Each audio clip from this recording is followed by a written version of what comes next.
ஏன் நான் தான் தாய் கழுவி வந்திருக்கேன். இன்னைக்கு மிரட்டலான ஒரு கதை சொல்ல போறேன், கேட்டுக்கோக. நான் யார் தெரியுமா? யாரு?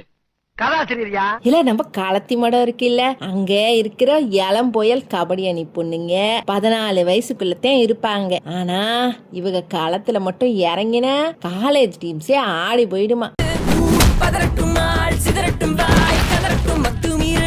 பல போட்டிகள்ல ஜெயிச்சு ₹1,00,000 பணத்துக்கு மேல ஜெயிச்சுட்டு வந்திருக்காங்க. இவங்க வாழ்க்கை ரொம்ப கஷ்டமான வாழ்க்கைத்தான். இவங்க அம்மாக்க எல்லாம் பீடி சுத்துற தொழில் தான் செய்யறாங்க. லோடு ஆட்டோவில் ஏறி போய் கபடி மேட்ச்ல ஒவ்வொரு ரைடும் போகும்போது அவங்க அம்மாவோட கஷ்டத்துக்கு பெரிய நம்பிக்கை கொடுத்த மாதிரி இருக்கு. இந்த வறுமையும் தாண்டி இவங்க ஜெயிக்கிற இந்த நெசமான டங்கல் கதை இருக்கு பாருங்க, இது உண்மையில வேற லெவலு மாசுத்தேன். இல்லே, உங்களுக்கு எங்க சேனல் பிடிச்சிருந்தா லைக் பண்ணுங்க, ஷேர் பண்ணுங்க, மறக்காம சப்ஸ்கிரைப் பண்ணிடுங்க.